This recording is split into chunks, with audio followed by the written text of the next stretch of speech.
Hello dear students, welcome back to Y B biology classes.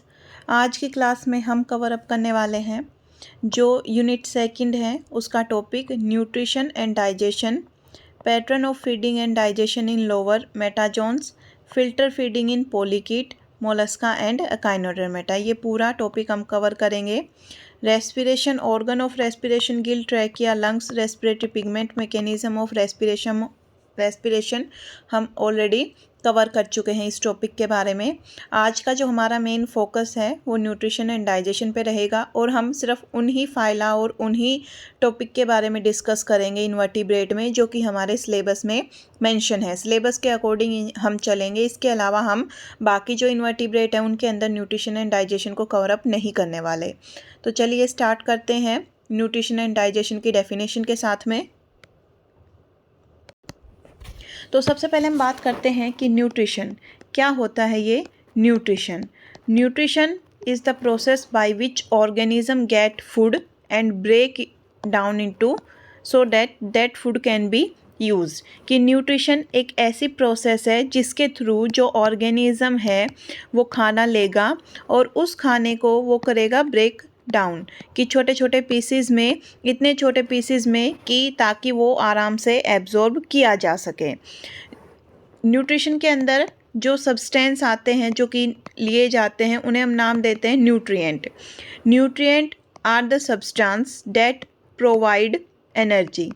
कि nutrient ऐसे substance हैं जो कि एनर्जी प्रोवाइड करवाएंगे और ये जो न्यूट्रिएंट हैं वो काफ़ी ज़रूरी हैं for normal growth and development के लिए, रिपेयर के लिए, और जो सेल्स हैं उन्हें उनकी प्रॉपर रेगुलेशन के लिए न्यूट्रिशन की ज़रूरत पड़ती है हमारी बॉडी को। जैसे कि जो हमारी बॉडी है वो उसकी हर एक सेल, अगर हम एक सेल की भी बात करें तो सेल को फंक्शन करने के लिए एनर्जी की रिक्वायरमेंट पड़ेगी। तो जो एनर्जी है वो एनर्जी आती है फूड के ब्रेकडाउन की वजह से, और जो फूड है वो हमें बाहर से इंटेक करना पड़ेगा ताकि उस फूड को ब्रेक डाउन करके, पहले तो उसे डाइजेस्ट करके, फिर उस डाइजेस्टेड फॉर्म को एब्जॉर्ब करके और फिर उसे ब्रेक डाउन करके हम एनर्जी को प्रोड्यूस कर सकें। तो अल्टीमेट जो गोल है न्यूट्रिशन का वो है कि बॉडी को इतनी एनर्जी प्रोवाइड करवाना कि वो अपनी डेली बेसिस की जो एक्टिविटीज़ हैं उन्हें नॉर्मली परफॉर्म कर सके।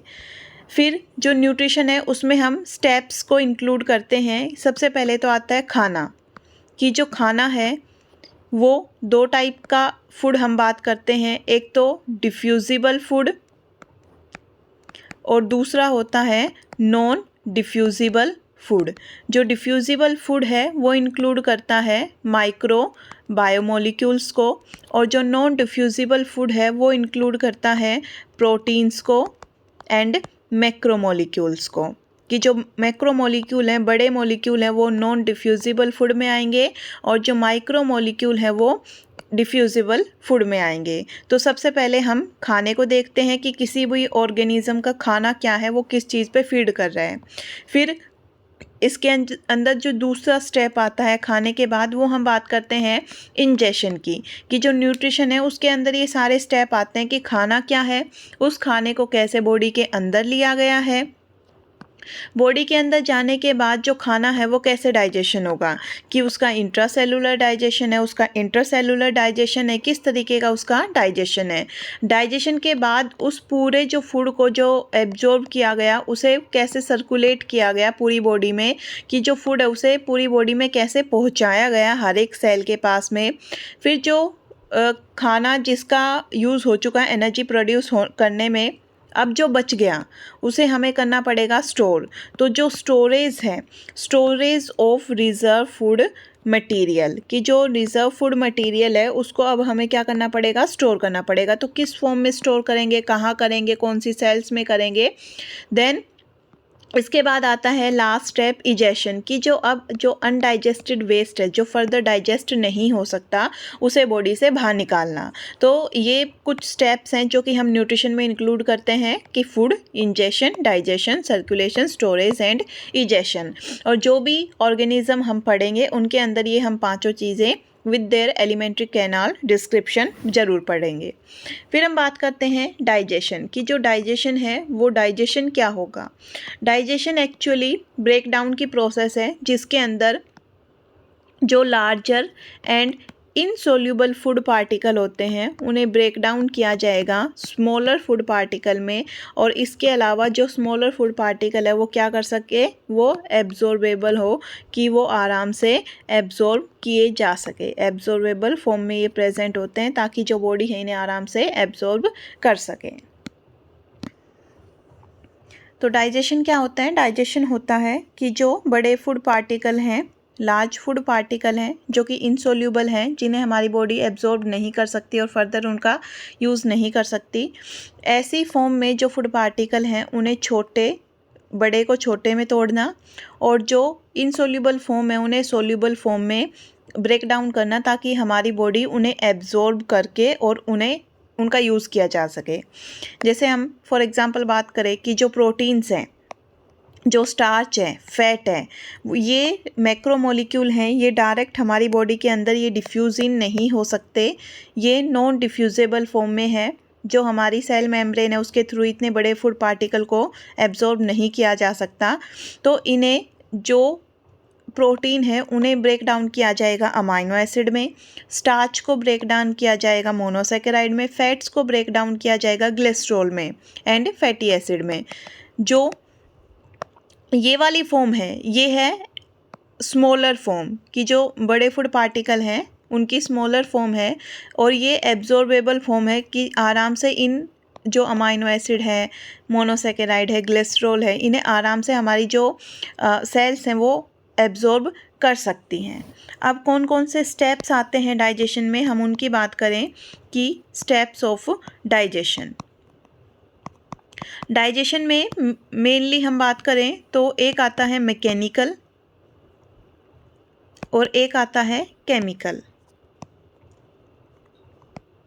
Mechanical and chemical. जो मैकेनिकल है उसके अंदर फिजिकल ब्रेकडाउन होगा, जैसे कि chewing of food, grinding of food and mixing of food with saliva, कि सलाइवा के साथ फूड को मिक्स करना with the help of tongue and teeth की हेल्प से चीविंग एंड ग्राइंडिंग करके सलाइवा के साथ टंग की हेल्प से खाने में सलाइवा को मिक्स करना मैकेनिकल मीन में आएगा। केमिकल मीन में क्या होगा कि जो एंजाइम्स हैं, बाइल है, HCl है, इनकी वजह से केमिकल ब्रेकडाउन होना फूड का, कि फूड का केमिकल ब्रेकडाउन किया जाएगा with the help of enzyme, bile and HCl, और मैकेनिकल ब्रेकडाउन किया जाएगा टीथ एंड टंग की हेल्प से, चीविंग एंड ग्राइंडिंग की जाएगी, खाने को बिल्कुल छोटे छोटे पीसेस में तोड़ा जाएगा और जो सलाइवा है उसके साथ में मिक्स किया जाएगा खाने को। और ज़रूरी नहीं है कि हर एक ऑर्गेनिज़म में ये दोनों स्टेप फॉलो ही किए जाएं। फिर जो डाइजेशन है वो डाइजेशन इंट्रासेलुलर भी हो सकता है, कि विद इन द सेल के अंदर भी डाइजेशन हो सकता है, इंटरसेलुलर डाइजेशन या फिर एक्स्ट्रा सेलुलर डाइजेशन भी हो सकता है, कि सेल के बाहर बिटवीन द सेल डाइजेशन हो सकता है। कि जो इंट्रासेलुलर डाइजेशन है वो जैसे कि पोरीफेरा है जिनके अंदर ओनली इंट्रासेलुलर डाइजेशन मिलेगा।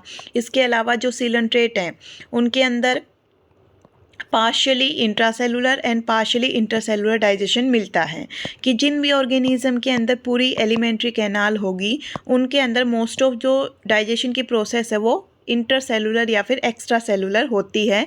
कि जो इंटेस्टाइन है जो ऐसे सेलुलर लेयर है, तो जो सेल्स के बीच का जो स्पेस है, जो ये सेल की वजह से, सेल के इकट्ठे होने की वजह से ये एक जो बीच में खाली जगह बनी है जिसे हम नाम देते हैं इंटेस्टाइन गट एलिमेंट्री कैनाल, इसके अंदर डाइजेशन होना कहलाता है इंटरसेलुलर डाइजेशन या फिर एक्स्ट्रा सेलुलर डाइजेशन। की आउटसाइड द सेल और बिटवीन द सेल डाइजेशन होगा। देन हम बात करें टाइप्स ऑफ न्यूट्रिशन, कि जो न्यूट्रिशन है वो कितने तरीके का हो सकता है। न्यूट्रिशन कि जो ऑर्गेनिज्म है वो अपना खाना खुद से प्रिपेयर कर रहे हैं या फिर वो किसी के ऊपर डिपेंडेंट है, उस बेसिस पे हम बात करते हैं ऑटोट्रोफिक। ऑटो मीनी सेल्फ, कि खुद से अपना खाना बनाएंगे। एक होते हैं हेट्रोट्रोपिक, कि जो हेट्रोट्रोफिक मतलब जो किसी दूसरे के ऊपर डिपेंडेंट हो खाने के लिए।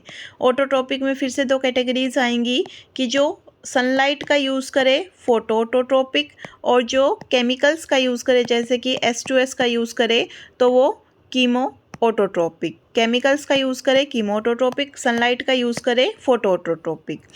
हेटरोट्रोपिक के अंदर कौन कौन से आते हैं, जैसे कि होलोजोइक मोड ऑफ न्यूट्रिशन हो गया, जिसे हम होलोट्रोफिक यानी कि पूरा एनगल्फमेंट। इसके अलावा सेप्रोट्रोफिक की बाहर, बॉडी के बाहर एंजाइम्स को रिलीज़ करके और फिर खाने को एब्जॉर्ब किया जाए, डाइजेस्टेड फूड को। पैरासिटिक, जैसे कि कोई पैरासाइट है किसी होस्ट की बॉडी पे डिपेंडेंट हो खाने के लिए।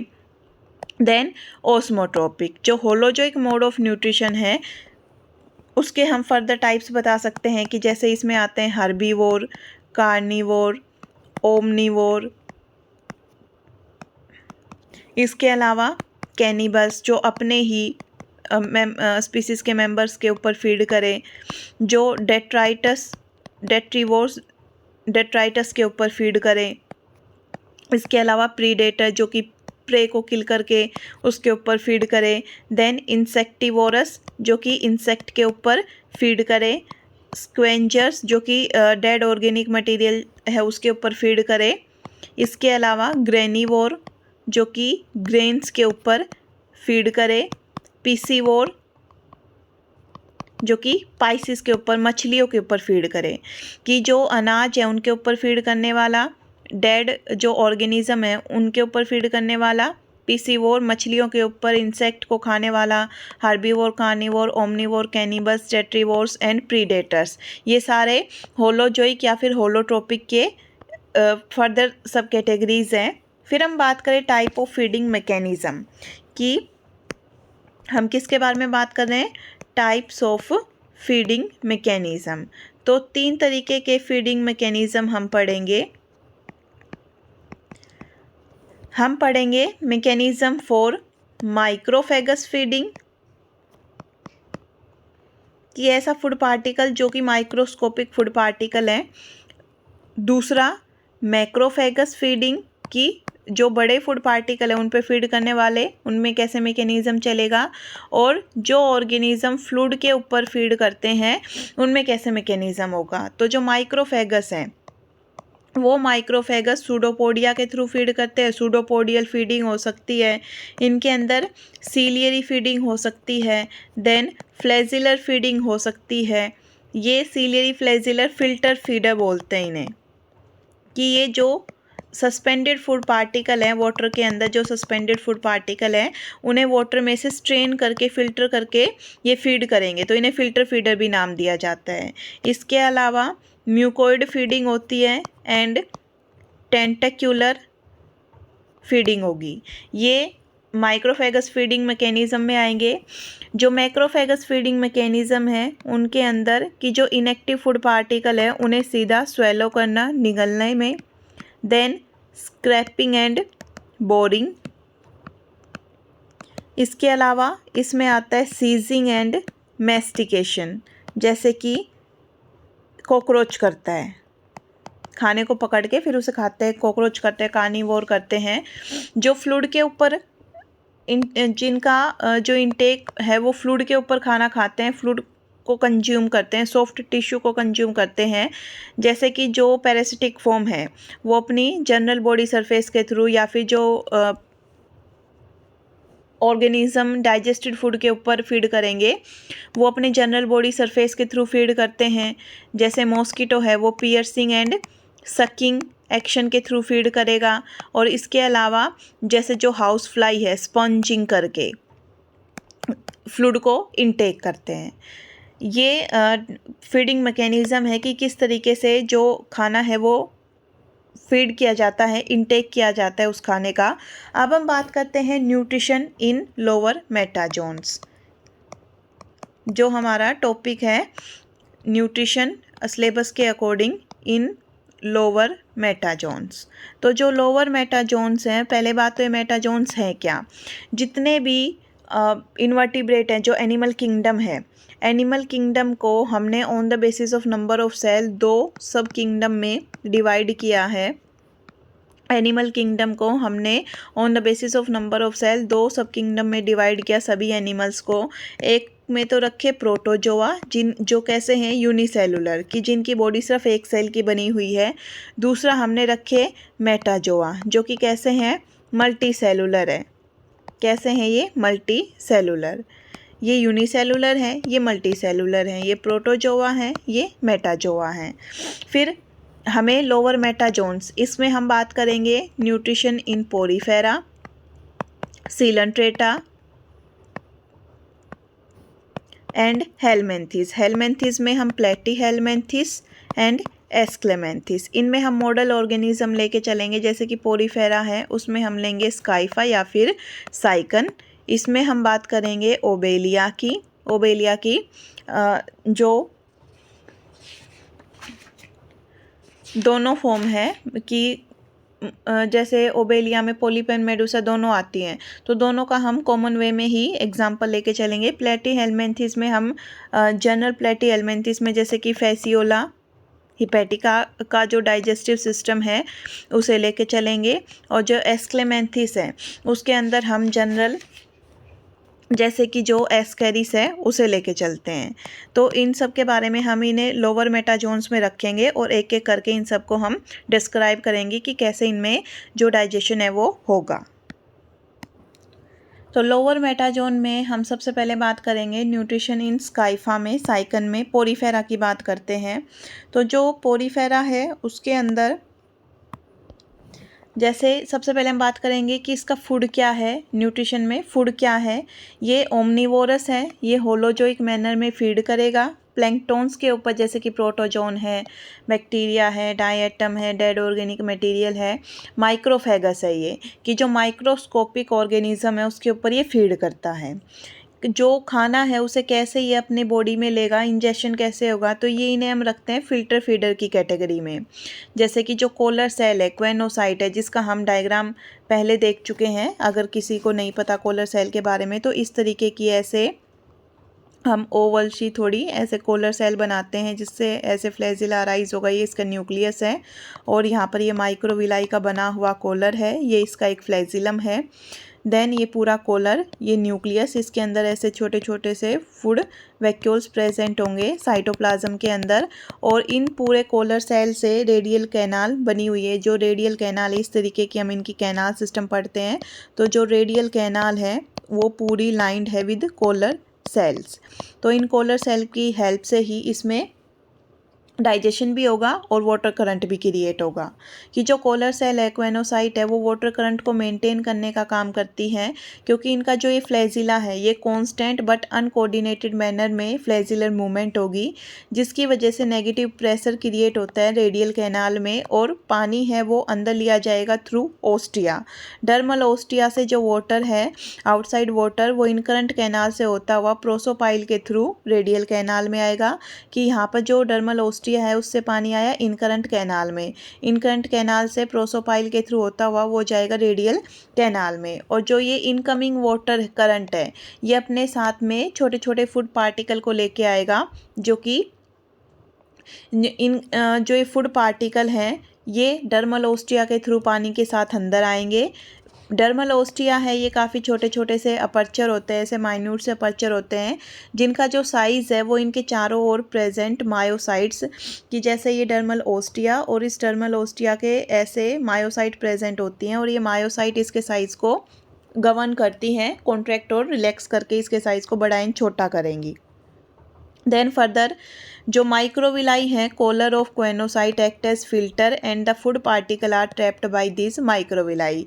कि जैसे यहाँ से जब पानी ऐसे मूव करके जाएगा तो जो ये माइक्रोविलाई हैं इसके ऊपर से ऐसे पानी जाएगा, तो यहाँ पर जो फूड पार्टिकल है वो फूड पार्टिकल ऐसे इकट्ठे हो जाएंगे, पानी आगे चला जाएगा और जो फाइन फूड पार्टिकल है वो इन माइक्रोविलाई में फंस के और नीचे की ओर यहाँ पर डिपॉजिट होने लगेंगे।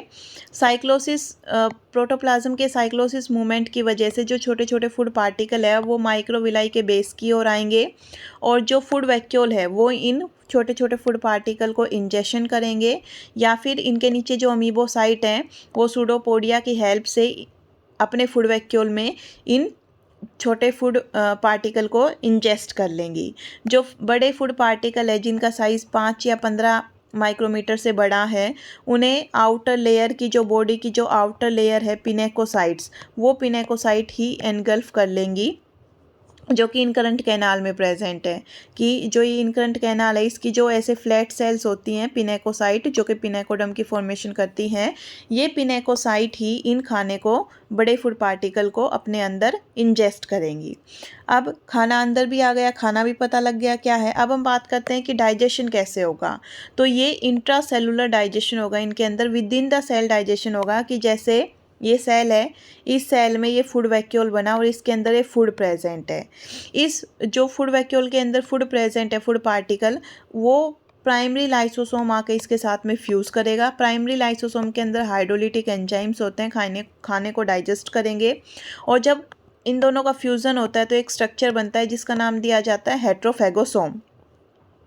जो हेट्रोफैगोसोम है उसका स्टार्टिंग का नेचर एसिडिक होगा और फाइनली वो धीरे धीरे जैसे जैसे डाइजेशन की प्रोसेस आगे बढ़ेगी वैसे वैसे वो अल्कलाइन नेचर का होता जाएगा। जो तीनों तरीके के एंजाइम यहाँ पर प्रेजेंट होंगे, लिपिड को डाइजेस्ट करने के लिए लाइपेज है, प्रोटीन को डाइजेस्ट करने के लिए जैसे ट्रिप्सिन, पेप्सिन, इरेप्सिन, रेनिन होते हैं, वैसे ही कार्बोहाइड्रेट को डाइजेस्ट करने के लिए इन्वर्टेज एंड अमाइलेज प्रेजेंट होंगे। बट यहाँ पर ये कंफर्म नहीं है कि जो ये डाइजेस्टिंग एंजाइम है ये स्काइफा के खुद से सीक्रेट हुए हैं या फिर ये किसी बैक्टीरिया ने यहाँ पर ये एंजाइम डिफ्यूजिंग किए हैं। अब जो खाना डाइजेस्ट हो चुका है वो कैसे डिफ्यूज़ होगा, वो कैसे डिस्ट्रीब्यूट होगा पूरी बॉडी में, कि या तो वो सेल टू सेल डिफ्यूज़न की प्रोसेस के थ्रू, कि इस सेल में डाइजेशन हुआ, इस सेल के पास फूड पार्टिकल डाइजेस्टेड फूड ज़्यादा है, वो डिफ्यूज़न की प्रोसेस के थ्रू आगे सेल को दे दे। और दूसरा कि जैसे जो सेल्स हैं काफ़ी दूर प्लेस हैं, उन्हें स्पेशल अमीबोसाइट होती है इनकी मीज़ोगिलिया के अंदर, जिन्हें हम नाम देते हैं ट्रोफोसाइट। ट्रोफोसाइट मीज़ोगिलिया में मूव करेंगी और हर एक सेल को खाना डिस्ट्रीब्यूट करेंगी, न्यूट्रिएंट डिस्ट्रीब्यूट करेंगी। स्टोरेज कैसे होता है कि जो रिजर्व फूड मटेरियल है वो ग्लाइकोजन, फैट एंड ग्लाइकोप्रोटीन की फॉर्म में, लिपोप्रोटीन की फॉर्म में स्पेशल अमीबोसाइट में, जिन्हें हम थीजोसाइट्स बोलते हैं। जैसे खाने को डिस्ट्रीब्यूट करने के लिए ट्रोफोसाइट, खाने को स्टोर करने के लिए थीजोसाइट प्रेजेंट होंगी। इजेशन की बात करें तो जो क्वेनोसाइट अमीबोसाइट हैं जो कि इंट्रासेलुलर डाइजेशन में इन्वॉल्व हैं, वो खाने को इनडाइजेस्टेड फूड को, अनडाइजेस्टेड फूड पार्टिकल को रेडियल कैनाल में थ्रो कर देंगी। वहाँ से पानी जो आउटगोइंग वाटर करंट है वो स्पोंजियोसील ऑस्कुलम से होता हुआ जब बाहर जाएगा तो जो अनडाइजेस्टेड फूड पार्टिकल हैं उन्हें अपने साथ लेता हुआ जाएगा। तो ये पढ़ा हमने nutrition and digestion in Porifera. अब हम बात करते हैं nutrition and digestion in Coelenterata. Nutrition in Coelenterata में हम ओबेलिया की बात करते हैं। ओबेलिया में पोलिप एंड मेडूसा दोनों सेम तरीके से ही न्यूट्रिशन में इन्वॉल्व होंगे, कि इनका सेम टाइप ऑफ न्यूट्रिशन होगा। तो some of activity concern with ingestion,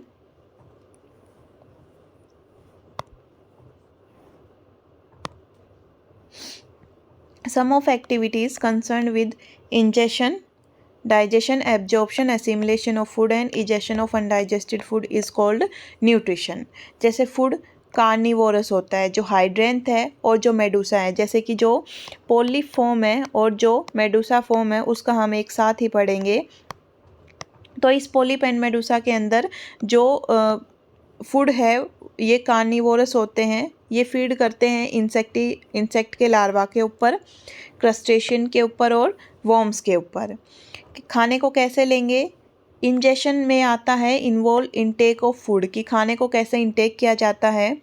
जो जैसे ये जो हाइड्रेंथ है, इस हाइड्रेंथ के यहाँ पर जो पेरिसार्कल एन्यूली होती हैं एट द बेस ऑफ हाइड्रेंथ के बेस पे, ये प्रोवाइड करवाती है फ्लेक्सिबिलिटी टू पोलिप, इस पोलिप को, कि ये इधर भी थोड़ा सा इधर भी मूव कर सके और इधर भी मूव कर सके, ताकि ये लोकल मूवमेंट शो कर सके इन सर्च ऑफ फूड। कि जब ये जो पेरिसार्कल एन्यूली है ये फ्लेक्सिबिलिटी शो करवाएगी, प्रोवाइड करवाएगी, तो जो ये हाइड्रेंथ है इस साइड में और इस साइड में ये 360 डिग्री पे रोटेट कर सकता है।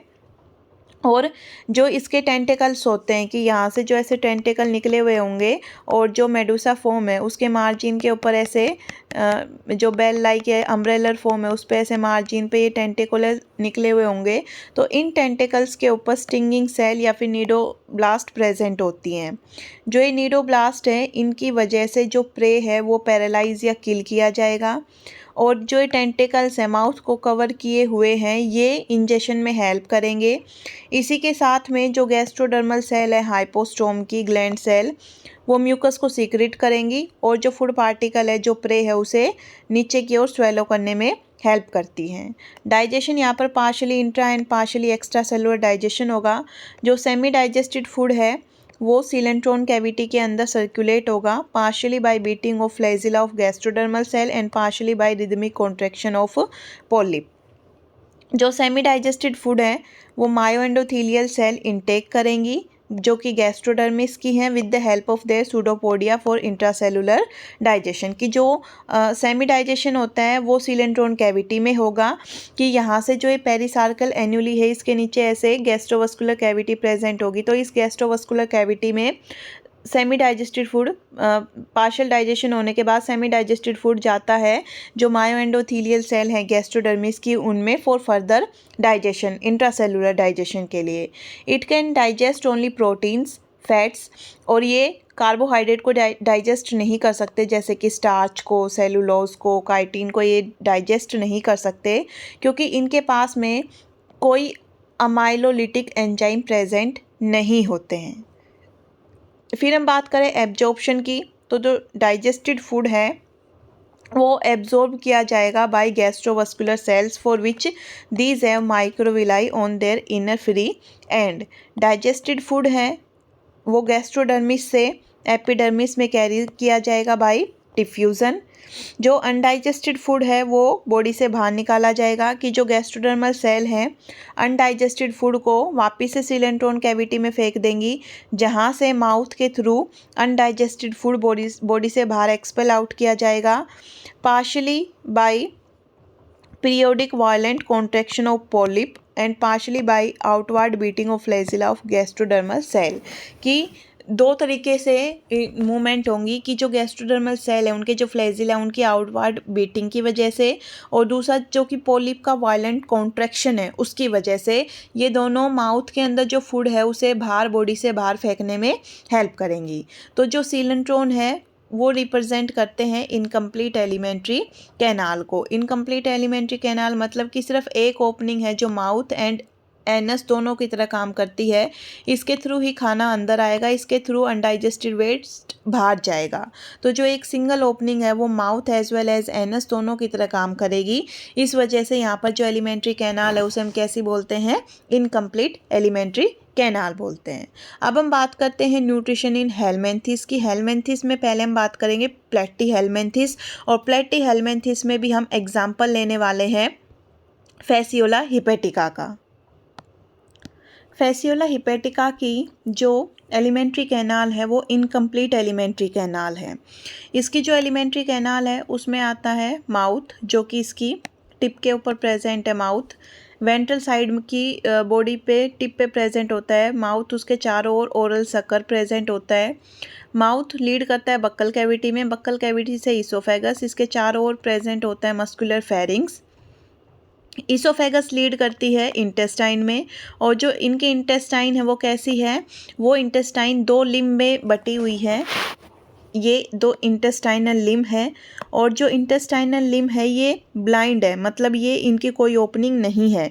यहाँ पर सिर्फ एक सिंगल ओपनिंग होती है जो कि माउथ और एनस दोनों की तरह ही एक्ट करेगी। तो जो इनकी एलिमेंट्री कैनाल है वो incomplete type of alimentary canal है। और जो इंटेस्टाइनल लिम्ब है इनसे ऐसे इंटेस्टाइनल सिक्के या डाइवर्टिकुली निकले हुए मिलेंगे जिनकी फर्दर कि ये प्राइमरी ब्रांच फिर इसकी सेकेंडरी ब्रांच किसी की ऐसी टर्शरी ब्रांच भी निकली हुई मिलेगी। तो जो पूरी बॉडी के अंदर ये हर एक सेल के पास इनकी जो ब्रांच है वो पहुंची हुई है। ये जो सीके हैं ये रेस्पॉन्सिबल हैं सरफेस एरिया को इंक्रीज़ करने के लिए और जो इनके अंदर सर्कुलेटरी सिस्टम प्रेजेंट नहीं है उसकी कमी को कंपनसेट करते हैं। ये सर्कुलेटरी सिस्टम का काम क्या होता है कि हर एक सेल के पास न्यूट्रिशन प्रोवाइड करवाना, हर एक सेल को न्यूट्रिशन देना और हर एक सेल को न्यूट्रिशन देने का काम सर्कुलेटरी सिस्टम का है, लेकिन यहाँ पर सर्कुलेटरी सिस्टम है ही नहीं। तो उस कमी को पूरा कौन करते हैं, सिक्के। कि जो इंटेस्टाइनल सिक्के हैं ये पूरी बॉडी में फैले हुए मिलेंगे और हर एक सेल के पास ये न्यूट्रिशन पहुँचाने का काम करेंगे। तो ये आपको डायग्राम बनाना है पूरा अच्छे से फैसियोला हिपेटिका के एलिमेंट्री कैनाल का, डाइजेस्टिव सिस्टम का। अब हम बात करते हैं इसके डिस्क्रिप्शन की।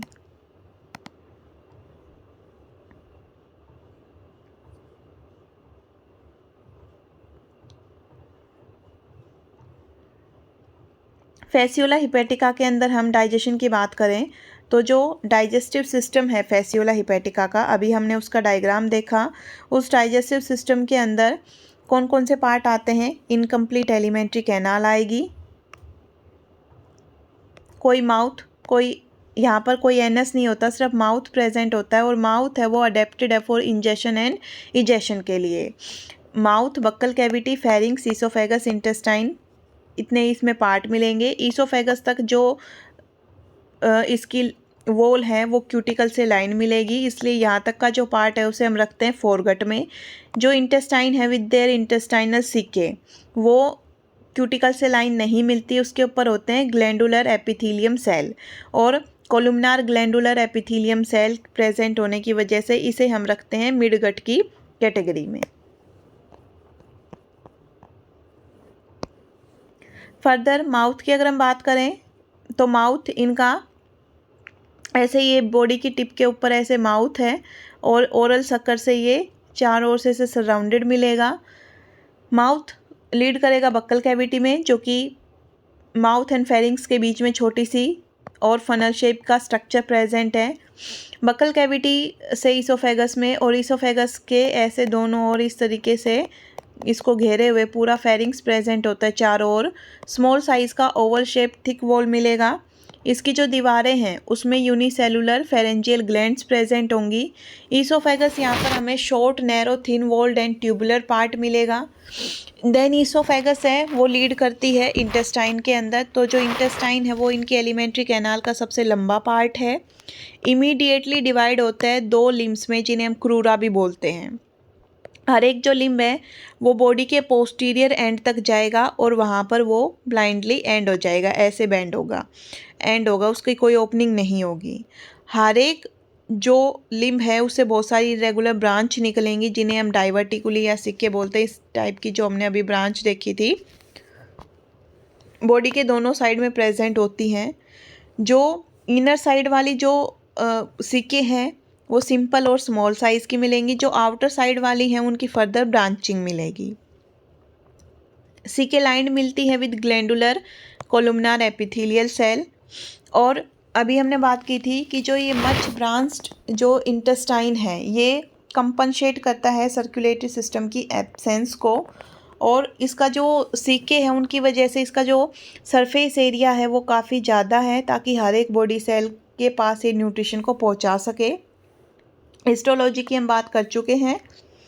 फिजियोलॉजी की बात करें तो फूड में ये खाता है, बाइल के ऊपर फीड करता है, ब्लड के ऊपर फीड करता है, लिम्फ के ऊपर फीड करता है, और जो एपिथेलियल सेल्स हैं बाइल डक्ट की उनके ऊपर ये फीड करता है।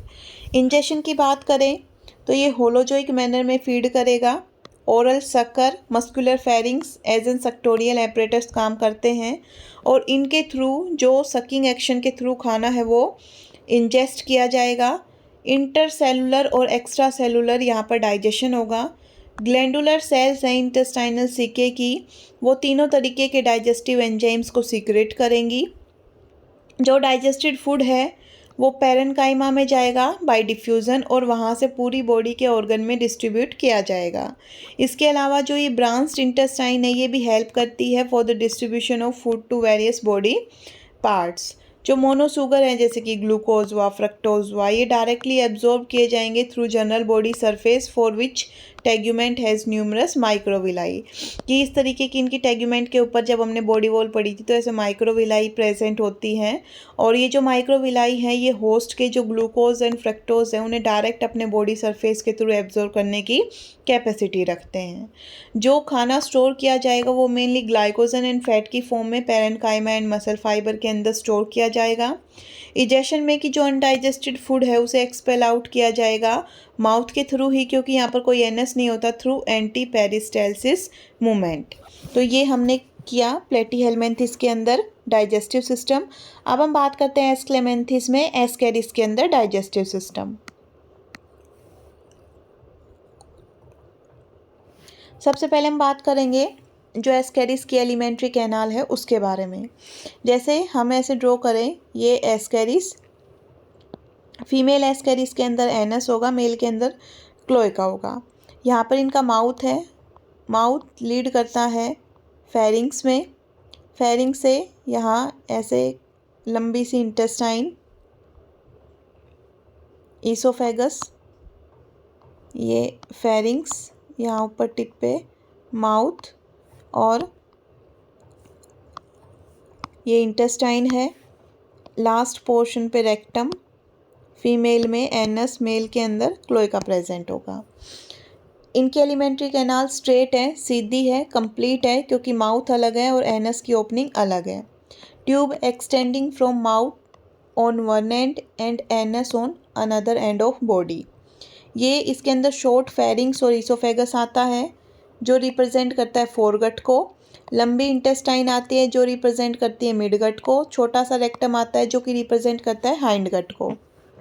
इनका माउथ है वो इस तरीके का ऐसा try radiate type of mouth है कि एक तो डोर्सल लिप प्रेजेंट है और फिर यहाँ पर ऐसे दो वेंट्रोलेटरल लिप प्रेजेंट है। तो इन लिप के प्रेजेंट होने की वजह से ऐसे ट्राई रेडिएट टाइप का माउथ है। एंटीरियर टिप एंड पे प्रेजेंट होता है और 3 लिप्स या फिर लेबिया इसे गार्ड करते हैं। माउथ फर्दर लीड करता है फेरिंग्स में। Mouth open into a short cylindrical thick walled and muscular pharynx. Wall of pharynx consist of syncytial epithelium, और इस सिंसिटियल एपिथेलियम में रेडियल मसल फाइबर प्रेजेंट होते हैं जहाँ पर ग्लैंड्स हैं। अभी हम इसका डायग्राम भी देखेंगे। बाहर की साइड से जो फेरिंग्स वो मेम्ब्रेन से बाउंड मिलेगा, अंदर की साइड में क्यूटिकल होती है। यहाँ पर branch pharyngeal oesophageal glands present मिलेंगी। जो इंटेस्टाइन है, फेरिंग्स फर्दर लीड करेगा इंटेस्टाइन में। इंटेस्टाइन एक्सटेंड करेंगी along the entire length of body की, पूरी बॉडी की लेंथ में इंटेस्टाइन है। एक स्मॉल वाल्व प्रेजेंट होता है जहाँ पर फेरिंग्स और इंटेस्टाइन का जंक्शन है वहाँ पे, ताकि जो खाना एक बार इंटेस्टाइन में आ गया वो वापस बैक फ्लो ना हो फेरिंग्स में। इंटेस्टाइन है वो डोर्सोवेंट्रली फ्लैट है। इसकी जो दीवारें हैं वो single layer of tall columnar cell की बनी हुई हैं। बाहर से बेसमेंट मेम्ब्रेन और क्यूटिकल हैं। बहुत सारी माइक्रोविलाई प्रेजेंट होती हैं जो कि ब्रश बॉर्डर एपिथेलियम टाइप का अपीयरेंस देंगी, जिसकी वजह से जो एब्जॉर्प्टिव सरफेस एरिया है वो इंक्रीज होगा। इंटेस्टाइन है वो शॉर्ट रेक्टम में ओपन अप होगी विच इज़ ऑल्सो डोर्सोवेंट्रली फ्लैट। जो रेक्टम की जो दीवारें हैं वो टॉल कोलुमिनार सेल की बनी हुई हैं। अंदर की साइड में क्यूटिकल है, बाहर की साइड में मस्कुलर टिश्यू है। मेल के अंदर रेक्टम ओपन अप होगा क्लोएका में, जो कि इजैकुलेटरी डक्ट को भी रिसीव करेगा। फीमेल में रेक्टम ओपन अप होता है एनस में। एनस एंड क्लोएका लाई करते हैं at a distance of about 2 mm from the tail end, कि जो बॉडी का टेल एंड है, ये जो टेल एंड है इससे करीब करीब 2 mm ऊपर ये लाई करेंगे। फूड फीडिंग एंड डाइजेशन की बात करें तो जो इनका फूड है उसमें ब्लड आएगा, फुली और पार्शियली डाइजेस्टेड फूड आएगा जो कि फ्लूइड फॉर्म में प्रेजेंट होता है होस्ट की गट में, क्योंकि ये पैरासिटिक है। जो फूड है वो फेरिंग्स के पंपिंग एक्शन की वजह से सक किया जाएगा। डाइजेशन है वो कम्प्लीटली एक्स्ट्रा सेलुलर डाइजेशन है, इंटेस्टाइन में होगा। प्रोटीएज, अमाइलेज, लाइपेज तीनों तरीके के एंजाइम के वजह से होगा। जो डाइजेस्टेड फूड है वो एब्जॉर्ब किया जाएगा बाय इंटेस्टाइनल सेल्स और उन्हें सूडोसिलोमिक फ्लूइड की हेल्प से पूरी बॉडी में डिस्ट्रीब्यूट किया जाता है। जो एक्सेस ऑफ फूड है उसे स्टोर कर लिया जाएगा मेनली ग्लाइकोजन एंड फैट की फॉर्म में इन सिंसिटियल एपिडर्मिस। कुछ इंटेस्टाइनल सेल हैं वो एनगल्फ करेंगी स्मॉल सॉलिड पार्टिकल को बाय फेगोसाइटोसिस और उन्हें इंट्रासेलुलरली डाइजेस्ट करती हैं। जो डिफिकेशन की प्रोसेस है कि जो अनडाइजेस्टेड फूड पार्टिकल है उसे बाहर निकाला जाता है। जो मस्कुलर रेक्टम की वॉल है उसमें कॉन्ट्रैक्शन की वजह से और एनस या फिर क्लोएका के थ्रू उसे बॉडी से बाहर निकाला जाएगा। इसका हम डायग्राम देखते हैं। ये इसके पूरी एलिमेंट्री कैनाल का डायग्राम है कि यहाँ पर ये रेक्टम, ये पूरी इंटेस्टाइन है। यहाँ पर फेरिंग्स है, जहाँ पर फेरिंग्स और इंटेस्टाइन का जंक्शन है वहाँ पर एक छोटा सा वाल्व प्रेजेंट होगा। यहाँ पर ये माउथ है, माउथ का टीएस कट करके दिखा रखा है कि ये ट्राई रेडिएट इसका ल्यूमन है। यहाँ पर ये रेडियल मसल्स हैं, कनेक्टिव टिश्यू है, मार्जिनल फाइबर, ये फेरेंजियल ग्लैंड्स हैं और ये इसकी क्यूटिकल है, क्यूटिकल की लाइनिंग मिलेगी। इंटेस्टाइन का अगर हम टीएस कट करके देखें तो इस तरीके से ये इंटेस्टाइनल सेल्स हैं और ये इनके ऊपर ऐसे छोटे छोटे से माइक्रोविलाई प्रेजेंट है तो ब्रस्ट बॉर्डर अपीरियंस देंगी। और ये ऐसा एक सेक्शन कट करके देखा कि ये brush border microvilli, intestinal cell, nucleus और ये इसके नीचे क्यूटिकल प्रेजेंट है। ये इसके एलिमेंट्री कैनाल का डायग्राम है। तो इसी के साथ में हमारा जो एक टॉपिक है न्यूट्रिशन एंड डाइजेशन, उसके साथ में nutrition and digestion, food and feeding in lower metazoans, जिसमें हमने पोरीफेरा, सिलेंट्रेटा, प्लेटीहेल्मिन्थेस और एस्क्लेमेंथिस को देखा। नेक्स्ट वीडियो में हम कवर करेंगे filter feeding in polychaete, digestion in mollusca and echinodermata. Thank you for watching my videos.